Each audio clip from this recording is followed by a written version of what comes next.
La force d'une femme blessée, partie 1. Ok, un mot, un souffle. C'est tout ce que j'ai réussi à dire. Mon visage demeurait impassible, masqué par un calme glacial. J'incarnais encore, l'espace d'un instant, cette femme docile et parfaite qu'il croyait posséder. Mais à l'intérieur, c'était un volcan. Mon cœur grondait, consumé par la colère, la douleur et une déception sans fond. Cet homme que j'avais tendrement appelé mon mari venait de me trahir. Et ce n'était pas une blessure furtive, donnée en silence dans l'ombre. Non, il avait planté sa lame en plein cœur, là où ça fait le plus mal. Ok, voilà tout ce que j'ai pu répondre lorsqu'il m'a annoncé son remariage. Pourtant, je le savais. Depuis longtemps, les signes s'accumulaient. Des gestes devenus mécaniques, des regards absents, une tendresse évaporée.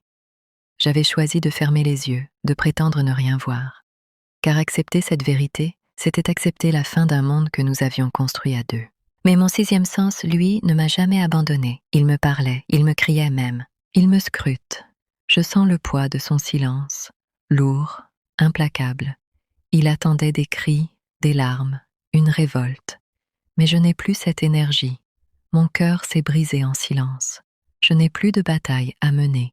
J'ai déjà livré tant de guerres pour ce couple. À présent, il ne me reste que l'abandon. Il m'a donné 4 merveilleux garçons, et pour cela, je rends grâce au Créateur. Mais que puis-je dire? Que puis-je faire? Lui qui, autrefois, m'avait juré fidélité et m'avait même fait signer cette promesse de monogamie le jour de notre mariage, décide aujourd'hui de fouler ce serment. Quelle force magique pourrais-je avoir pour l'en détourner? Aucune. La décision était prise, mûrie depuis longtemps, dans son esprit et dans son cœur. Soudain, notre chambre me paraît minuscule, les murs se resserrent, l'air se raréfie. J'étouffe, je me lève et m'assois sur le lit, tentant de calmer mes jambes tremblantes. Nadia, c'est tout ce que tu as comme réponse? Ces mots résonnent comme une gifle. Même les surnoms tendres, ces doux noms qui autrefois faisaient danser mon âme, se sont tus depuis longtemps. Plus de bébé, plus de ma vie, plus de mon soleil, plus de mon cœur, rien que mon prénom, sec, froid, distant, et je sais qu'il réserve désormais ses douceurs à une autre. Qui est-elle? Comment s'appelle-t-elle? Qu'a-t-elle que je n'ai pas? Sûrement la jeunesse, certainement la beauté. Oui, Farid. Que Dieu nous garde jusqu'à ce jour. Toi seul sais ce qui est bon pour ta vie. Et si tu as décidé de prendre une autre femme, de rompre le serment de notre union et la promesse que tu m'avais faite, crois-tu vraiment que mes mots pourraient t'en détourner? Non, je n'ai plus cette force. Je n'ai plus la volonté de me battre pour quoi que ce soit. Je suis restée assise là, sur le bord du lit, les pieds figés, le regard perdu dans le vide. Il ne dit rien. Moi non plus. Le silence est devenu notre langue commune. Mais ce silence, je le connais. Ce n'est pas celui de la paix, c'est celui de l'abandon, celui qui précède les départs, celui qui annonce que plus rien ne sera comme avant. Mes pensées se tournent vers mes enfants, leurs rires, leurs regards innocents, leurs petites questions pleines de vie. Comment leur expliquer que leur père a choisi un autre chemin? Comment leur dire que parfois l'amour ne suffit pas? Je ne veux pas leur transmettre ma douleur, je veux leur offrir ma force. Alors je me lève. Je redresse mes épaules comme on hisse un drapeau au milieu d'une tempête. Ne suis pas prête à pardonner. Pas encore. Mais je suis prête à avancer. Je m'approche de la fenêtre. Le ciel est gris, chargé de nuages, mais je sens que Dieu m'écoute. Je laisse échapper une prière. Pas pour lui. Pour moi. Pour que mon cœur ne devienne pas une prison. Pour que mes larmes ne m'enchaînent pas. Pour que ma dignité reste debout. Même au cœur du chaos. Il s'avance. Je sens son souffle derrière moi. Mais je ne me retourne pas. Je n'ai plus besoin de ces mots. Je cherche désormais les miens. J'ai consacré 15 années de ma vie à cet homme. 15 années à chercher, à bâtir, à croire en notre bonheur. Quand j'ai épousé Farid, je n'avais que 20 ans. Il était mon premier amour. Aujourd'hui, j'en ai 35 et lui 40. Je me suis entièrement investie dans la maternité, pensant qu'en ayant vite des enfants, nous aurions ensuite du temps pour nous retrouver. À un si jeune âge, j'avais déjà mes 4 garçons. Je croyais alors que, libérés des premières années difficiles, notre vie amoureuse renaîtrait, qu'un souffle nouveau nous permettrait de voyager, de découvrir d'autres horizons et peut-être même de nous redécouvrir l'un l'autre. Rassemblant toute la force qu'il me reste, je le fixe un instant, droit dans les yeux. Puis, sans prononcer un mot, je pars me coucher. Je sais déjà que cette nuit sera la plus longue de toute mon existence. Je tire la couette et recouvre tout mon corps. Une larme s'échappe, enfin, je me libère. Maman, papa, vous qui me regardez depuis l'au-delà, que dois-je faire? Vers qui me tourner pour trouver du réconfort? À quel sein me vouer? Je suis seule. Aujourd'hui, maman, si tu étais encore vivante, je viendrais simplement pleurer à tes pieds. Toi seule saurais trouver les mots justes pour apaiser mon cœur. Chronique de l'invisible. Mais orpheline de père et de mère, il ne me reste plus que mon Créateur à qui parler. Le silence continue d'animer cette chambre glaciale. La même chambre qui, autrefois, vibrait de nos éclats de rire, s'embrasait de nos ébats et s'emplissait de nos taquineries, témoin d'un lien que je croyais indestructible. Aujourd'hui, ce lien est brisé. J'entends ses pas résonner lourdement sur le parquet, puis le claquement sec de la porte qui se referme derrière lui. Sûrement est-il parti faire son compte rendu à sa future femme. Alors je me laisse aller. Je pleure, un bon coup. Mais je sais au fond que ce sont les dernières larmes que je verserai pour cette histoire. Je refuse de rester prisonnière de cette douleur. Ce n'est pas seulement sa trahison qui me déchire, mais toutes ces promesses mensongères qu'il m'avait faites. Ma curiosité finit par me pousser à sortir de la chambre. J'entr'ouvre lentement la porte, comme si un geste brutal pouvait tout briser. Et là, je le vois. Son visage s'éclaire d'un sourire que je n'ai plus vu depuis des années. Ce sourire tendre, léger, mais qui n'est plus pour moi. Je l'entends murmurer des mots au téléphone, des chuchotements d'amour, doux et complices, des mots qui glissent entre ses lèvres et qui ne me touchent plus. Mon cœur se serre. Une colère sourde monte en moi, une douleur que je n'avais pas encore ressentie aussi intensément. Chaque syllabe qu'il prononce résonne comme un poignard dans mon âme. Je réalise, avec une précision cruelle, que cet homme qui partagea ma vie, mes secrets, mes rires, est maintenant ailleurs que moi. Et cette femme, elle occupe ce que je croyais être mon monde. Une amertume glaciale m'envahit. Tout ce que j'ai construit, tout ce que j'ai donné, semble s'effriter devant mes yeux. Et pourtant, il y a en moi quelque chose de plus fort que la colère. Une force silencieuse, cachée sous les larmes et la douleur. Je me rends compte que je n'ai jamais été moins que cette femme. Elle n'a pas ce que j'ai. Mes souvenirs, mes sacrifices, mes enfants. Elle ne connaît pas la profondeur de ce que j'ai donné, de ce que j'ai vécu. Alors je recule doucement, le souffle court, la poitrine lourde, mes yeux brûlent, mais mes jambes tiennent. Je ne crie pas, je ne pleure pas encore. Je me retiens parce que je sais que ma force ne viendra pas de la confrontation, mais de moi-même. Aujourd'hui, je découvre ce qu'il a choisi. Mais demain, c'est moi qui déciderai de ce que je deviens. Cette femme vient de voler une partie de ma vie. Je la déteste déjà, et pourtant, je ne devrais pas. Elle n'est pas venue le séduire, et elle ne m'a jamais promis fidélité. Mais mon cœur brisé ne peut déjà pas la supporter. Je reste plantée dans le couloir qui longe la terrasse, immobile, le regard fixé sur lui. Je l'entends murmurer des « je t'aime » à sa nouvelle future femme, et je sens la colère et la douleur se mêler dans ma poitrine. Finalement, je me détourne et rejoins la chambre. Je prends soin de refermer doucement la porte derrière moi, comme pour m'isoler de ce monde qui m'a soudainement échappé. Le réveil est si brutal. Mon alarme me ramène à ma réalité. Je regarde autour de moi. Il n'est pas là. Je me lance dans ma routine matinale et sur mon tapis de prière, je tends mon cœur à Dieu. Je lui demande de me guider, de forger une armure solide pour protéger mon cœur. Que sa volonté soit faite. Je descends les marches de l'escalier, encore un peu paresseuse. Je dois être forte pour mes garçons, car je suis la seule à pouvoir veiller sur eux pleinement. Farid est dans le salon, absorbé par le journal. « Oh, bonjour. Oh, bonjour. Comment vas-tu? » « Bien, merci. » Je lui adresse un sourire poli, puis me dirige vers la cuisine pour préparer le petit déjeuner. Perdue dans mes casseroles, je sens soudain un bras doux m'envelopper. J'avais besoin de ce câlin, et il tombe à pic. Ce geste me console plus que jamais. C'était mon premier fils, Hakim. « Bonjour la reine de ce royaume. »« Bonjour mon cœur. Comment vas-tu? »« Bien, maman. »« Les frères se préparent déjà? » ?»« Oui, maman.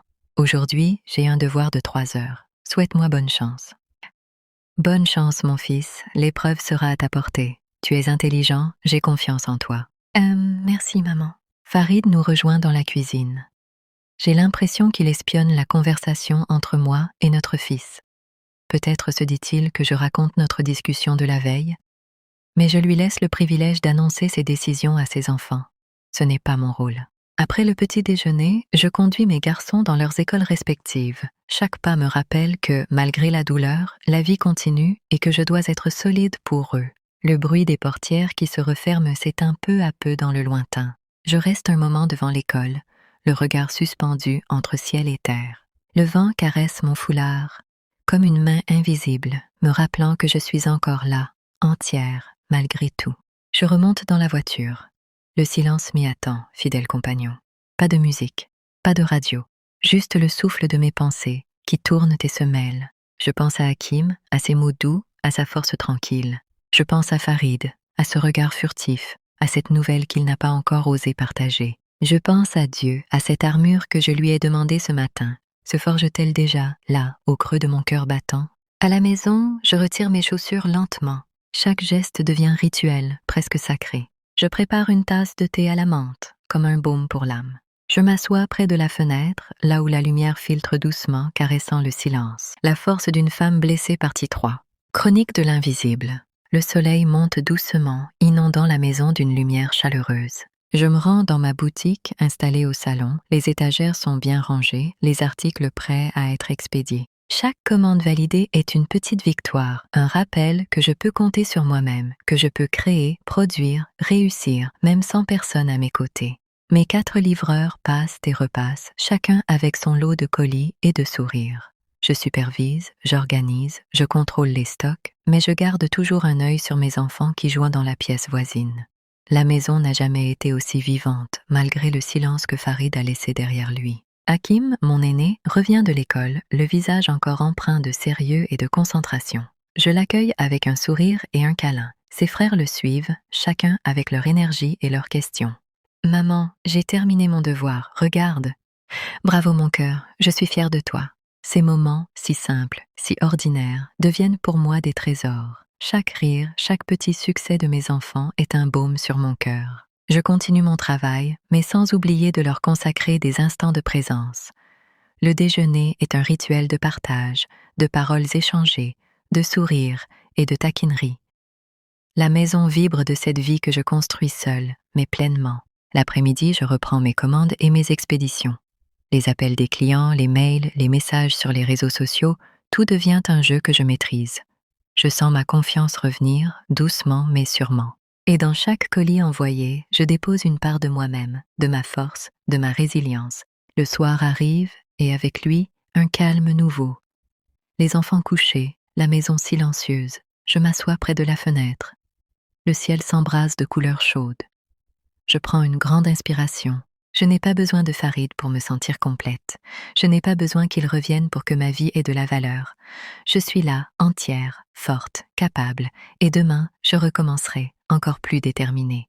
Contrairement à ma fin de journée précédente, celle-ci m'a été fructueuse. Je comprends enfin cette idée que les femmes défendent avec tant de conviction. Générer son propre revenu, travailler, bâtir quelque chose qui leur appartient. Aujourd'hui, je me suis noyée dans ce flot d'activités, entre commandes à valider, clients à rassurer et livraisons à organiser. Et étrangement, ce tourbillon m'a sauvée. Il m'a permis d'oublier, ne serait-ce qu'un instant, ma réalité douloureuse. Je découvre qu'au fond, le travail n'est pas seulement une question d'argent. C'est aussi une façon de se sentir vivante, utile, capable. Une manière de reconstruire son estime, morceau par morceau. Chaque validation de commande, chaque message de satisfaction d'un client devient une petite victoire contre la tristesse qui me ronge. Et dans ce mouvement incessant, je me rends compte que j'ai trouvé un allié inattendu, mon business. Il me donne une force que je ne soupçonnais pas, il m'aide à transformer ma douleur en énergie, mon silence en action. Ce soir, au lieu de m'enfermer dans mes blessures, je remercie Dieu pour ce qu'il a mis entre mes mains. Une porte, une échappatoire, peut-être même une nouvelle voie. Je ferme mon ordinateur et pousse un long soupir. La fatigue de la journée se mélange à un poids invisible qui serre ma poitrine. Je rejoins la cuisine et décide de préparer un simple dîner. Du poulet avec des frites. Rapide, sans effort. Ce soir, je n'ai pas la force de plus. Mon moral est bas et chaque geste me paraît lourd. Mon téléphone sonne, brisant le silence de la pièce. C'est Farid. Allô? Oui, Nadia, juste pour t'informer que je rentre avec les enfants. D'accord, merci. Je raccroche, un peu surprise. Au moins, ce soir, il m'aide avec les enfants. Tout n'est pas totalement sombre, peut-être que je dramatise plus que je ne le devrais. Cette pensée me réconforte, ne serait-ce qu'un instant. Je retourne alors vers mes casseroles, laissant les effluves de friture remplir la maison. Je m'y perds, entre vapeur et crépitement de l'huile, comme si la cuisine pouvait absorber mes soucis. Quelques minutes plus tard, j'entends la clé tourner dans la serrure. Le bruit familier des portières qui claquent, puis des pas pressés résonnent dans l'entrée. Les voix des enfants montent joyeuses, éclatant comme une musique qui balaie la lourdeur de la maison. « Maman !» s'écrie Hakim en se jetant presque dans mes bras. Ses frères suivent, chacun impatient de raconter sa journée. Leurs rires emplissent la cuisine, couvrant le grésillement de l'huile et l'odeur du poulet qui dort doucement. Farid entre à son tour. Il me lance un bref regard, un sourire timide au coin des lèvres. Je ne sais pas s'il est sincère ou seulement poli, mais je décide pour ce soir de ne pas analyser. « Ça sent bon », dit-il simplement, en posant ses clés sur la table. Je hoche la tête sans répondre, préférant garder mon énergie pour mes enfants. Ils méritent une mère présente, pas une femme consumée par ses blessures. Je sers le repas. À table, les garçons parlent sans interruption, heureux de partager leurs anecdotes. Je ris avec eux, un rire léger, presque oublié. Pendant un instant, le temps semble suspendu, comme si la vie reprenait un rythme normal. Mais au fond de moi, une fissure reste béante. Même au milieu des rires, mon cœur garde en mémoire ce que j'ai vu hier soir, ce que j'ai entendu. Et je sais qu'aucun dîner, aussi chaleureux soit-il, ne pourra totalement masquer la vérité. Le repas est servi et chacun prend place autour de la table. Les assiettes se remplissent, les petites mains impatientes se tendent, les discussions fusent. La force d'une femme blessée partie 04.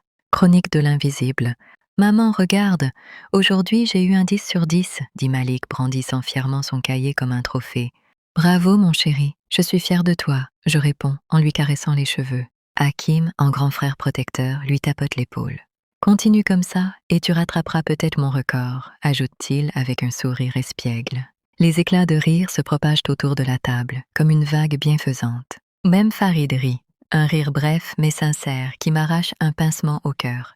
Comme si, l'espace d'un instant, tout était encore possible, comme si le temps effaçait les blessures de la veille. Je l'observe discrètement. Il parle aux enfants avec une douceur presque parfaite. Il leur pose des questions sur leur journée, les encourage. Mais son regard évite soigneusement le mien. Nous partageons la même table, le même repas, les mêmes enfants. Et pourtant, nous ne partageons plus vraiment le même monde. « Papa, demain tu viens au match ?» demande Samir avec enthousiasme. Farid hésite. Son sourire se fige une fraction de seconde. « Oui, je viendrai, promet-il enfin. »« Super !» s'écrie Samir en levant les bras.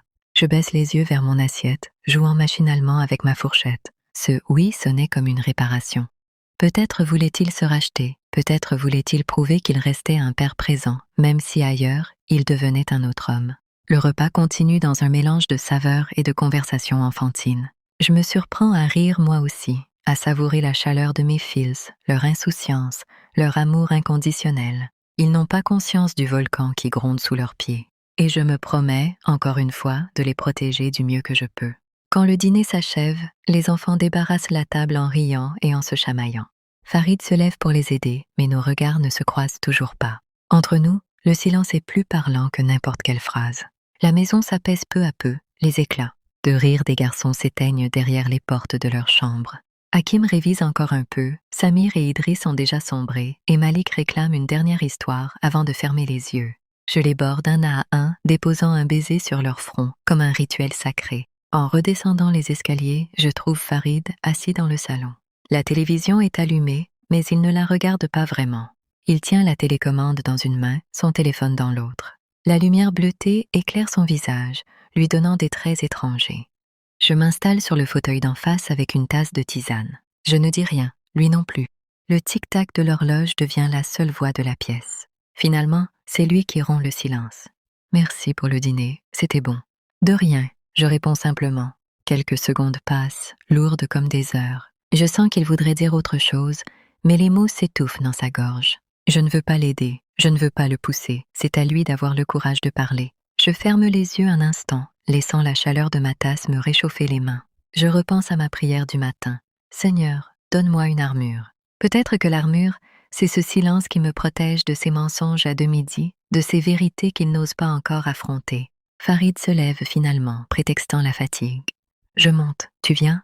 Pas tout de suite, je réponds. Il acquiesce, un peu surpris, puis disparaît à l'étage. Je reste seule, plongée dans une maison devenue trop grande pour mes pensées.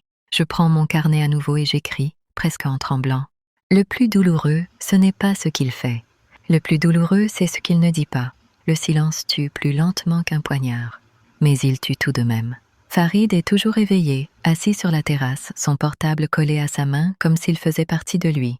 La lumière bleue de l'écran éclaire son visage, rendant ses traits durs et presque étrangers. Je ferme doucement la porte de la cuisine. Le claquement sec résonne et le fait sursauter. « Pardon si je t'ai fait peur. » « Non, t'inquiète, répond-il distraitement, déjà replongé dans son téléphone. Nos discussions se résument désormais à des fragments de phrases, des mots jetés comme des pierres dans un puits sans fond, des monologues déguisés en dialogue. « Bonne nuit, dis-je simplement. Mais avant que je ne monte, sa voix m'arrête. Un instant. J'aimerais t'informer que demain, j'annoncerai aux enfants mon nouveau mariage. Et ce week-end, j'aimerais vous présenter Nabila. Je me fige, mon cœur s'accélère, mais je garde un ton neutre. Elle s'appelle Nabila? Oui, d'accord. Mais une chose à la fois, informe-les d'abord. L'arrivée de ta copine dépendra de leur acceptation. Il relève enfin la tête, ses sourcils froncés. Ce n'est pas une copine, Nadia, c'est ma fiancée. Je serre les poings pour contenir la rage qui monte. Ah, peu importe, je ne veux pas que mes enfants soient coincés entre nos problèmes. Son regard se durcit. Tu veux dire quoi par là? Je le fixe sans détour. Je veux dire que la santé mentale et morale de mes enfants passe avant tout. Avant ton désir de jouer au mari comblé, avant tes histoires d'amour improvisées. La force d'une femme blessée, partie 5. Chronique de l'invisible. Il pose son téléphone sur la table, enfin, et me défie. Si tu as des choses à dire, vite-toi. Je respire profondément. Je viens de le dire, Farid. Mes enfants passent avant tes désirs. Tu fais ce que tu veux de ta vie, mais pas au prix de la leur. Le silence retombe, épais, presque étouffant. Je me détourne et m'éloigne vers l'escalier, laissant derrière moi son écran lumineux et ses contradictions. Nous voilà, comme à l'accoutumée, réunis autour de la table du petit déjeuner. Les bols fumants dégagent une odeur douce de lait chaud, le pain beurré, les confitures étalées, tout semble normal, presque banal. Mais au fond de moi, une tempête se prépare. Farid racle sa gorge. Un son sec, trop appuyé, qui brise le silence paisible de la matinée. Mon cœur se serre immédiatement. Je sens un frisson glacé me parcourir, comme une alarme intérieure. Je détourne les yeux vers les enfants. Leurs visages sont détendus, insouciants, absorbés par leurs tartines et leur rire léger. Mais je sais que dans quelques secondes, leur monde basculera. Farid prend une inspiration, pose son verre et dit d'une voix qui se veut ferme. « Les enfants, j'ai à vous parler. » Hakim relève la tête, curieux, sans méfiance. « D'accord, papa, » répond-il, la bouche encore pleine. Farid croise mes yeux, l'espace d'un instant, puis poursuit, tranchant comme une lame. « C'est pour vous annoncer que je me remarie, donc, vous aurez bientôt une deuxième maman. » Le temps s'arrête. Le bruit des cuillères contre les bols cesse net. Je sens mes entrailles se nouer tandis que mes enfants, l'un après l'autre, lèvent vers lui des regards pleins de surprise, d'incompréhension. Le petit dernier fronce les sourcils, ses mains tremblantes serrant encore son morceau de pain. Samir fixe son père, comme s'il avait mal entendu, comme s'il espérait qu'il répète autre chose, n'importe quoi, mais pas ça. Je les observe, la gorge nouée, priant intérieurement pour qu'ils ne s'effondrent pas. Mes yeux s'embuent malgré moi. Une seule pensée martèle dans ma tête. Ils n'ont rien demandé à tout ça. Le silence qui suit l'annonce est lourd, presque insupportable. Je sens les battements de mon cœur cogner dans mes tempes. Hakim, l'aîné, fronce les sourcils. Son regard passe de son père à moi, comme pour chercher une explication, une confirmation. « Tu te remaries ?» répète-t-il, la voix hésitante. « Mais maman est déjà là. Pourquoi tu veux une autre femme ?» Son petit frère, Idriss, repose lentement sa cuillère. Ses yeux brillent de larmes qu'elle tente de retenir. Il murmure presque « Une autre maman ?» Mais moi j'ai déjà une maman, je veux pas de deuxième. Le plus jeune, encore trop petit pour comprendre toute la portée des mots, se contente de regarder autour de lui, confus, les lèvres tremblantes. Il sent que quelque chose de grave est en train de se jouer. Farid garde son ton ferme, mais je perçois dans ses yeux une gêne. Il ne s'attendait pas à ces réactions directes. « Écoutez, Je ne remplace pas votre maman, insiste-t-il. C'est une femme que j'aime, et elle fera partie de nos vies désormais. Je vois les larmes commencer à couler sur le visage d'Idriss.